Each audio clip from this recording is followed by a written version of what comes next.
உயிர்த்தெழுதலில் இதெல்லாம் நம்ம கொஞ்சம் தியானிக்க வேண்டிய காலகட்டத்தில் இருக்கிறபடினாலும் இது சொல்ல வேண்டிய நிர்பந்தத்துக்குள் நான் இருக்கிறேன். சீடர்கள் சில பேர் அரசியல் செல்வாக்குக்காக அரசியல்வாதிகளை சார்ந்து கொள்வாங்க. சில பேர் அரசியல் செல்வாக்கு இருக்க வேண்டும் என்று தானே அரசியல்வாதியாகவும் மாறிவிடுவாங்க. இது தேவராஜ்யம் ஐயா, இது உலக ராஜ்யம், இது இருந்தால் தான் இதை கரெக்டாக செய்ய முடியும்னு வாங்க கேட்டால். அது அவங்களுடைய கருத்து சொன்னதெல்லாம் நான் தலையிடல. சொல்ல வர கருத்து என்னென்னா, இதில் இருந்து கழண்டு போனதுக்கான காரணம் என்ன, இது வேணாம், இது ஒத்து வராது நமக்குன்னு சொல்றதுக்கான காரணம், இயேசு வைத்து ஒரு எதிர்காலம் இருக்கிறது நினைத்தார்கள்.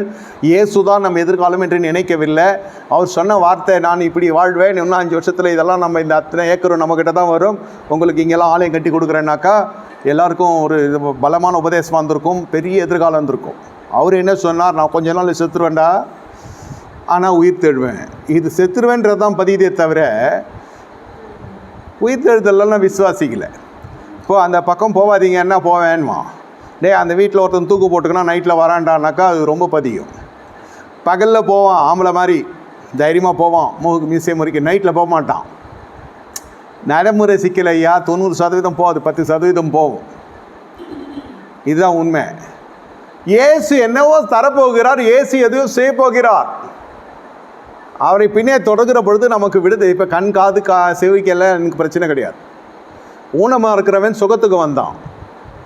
என்ன வார்த்தைக்காக வந்தவங்க அந்த 5000 பேர் கொஞ்சம் பேர் உபதேசத்தை கேட்டு தொடப்பட்டாங்க.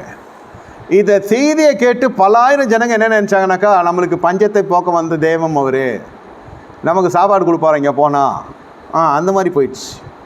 இங்கே வந்து பார்த்தா இவர் என்ன சொல்கிறாரு, நேரடியாக தலைவரை பார்க்குறப்போ அவர் என்ன சொல்கிறாரு, நான் செத்து போகிறேன். சரி, அப்படின்னா அடுத்தது யார்? எப்படி இருக்கும்? இனி நடக்குதான் இல்லையா? அது பாஸ்ட்டு பெரிய பாஸ்ட்டு இருமுனார்னாலே கொஞ்சம் பேர் சந்தோஷப்படுவோம் மேடையில். சரி, அண்ணன் போகிறாரு, பின்னாடி நம்ம தான் மருமகனோ மகனோ ஆட்சின்னு சாப்பிட்றதெல்லாம் பார்க்குறேன் இல்லையா? எல்லாமே நடந்துருக்கு இல்லையா? இந்த சீடர்கள் கழண்டு போனதுக்கான காரணம், நாங்கள் ஏதோ ஒரு எதிர்காலம் இருக்குன்னு நினச்சி வந்தோம், இங்கே பார்த்தா இவர் செத்து போய்ட்டுறாரு. அது வேறு நம்ப முடியாத ஒரு விஷயம். என்ன சொல்லலாம், அது மறுபடியும் வருவேன்னு சொல்கிறாரு. அப்புறம் என்ன சொல்கிறாரு, உங்களுக்காக ஒரு ஸ்தலத்தை உண்டாக்க போகிறேன்றாரு. நீங்கள் பரிசுத்தாய் வருவார், அவரை பெற்றுக்கொள்ளுங்கிறார். அவர் இதுவரை நீங்கள் கேள்விப்பட்டது இல்லை, அவர் சகல சத்தியத்துக்குள்ளே நடத்துவேன்றாரு. எல்லாமே குதர்க்கமாகவே இருக்குது. இவன் சப்ஜெக்டு இது சுத்தமாக புது சப்ஜெக்ட்.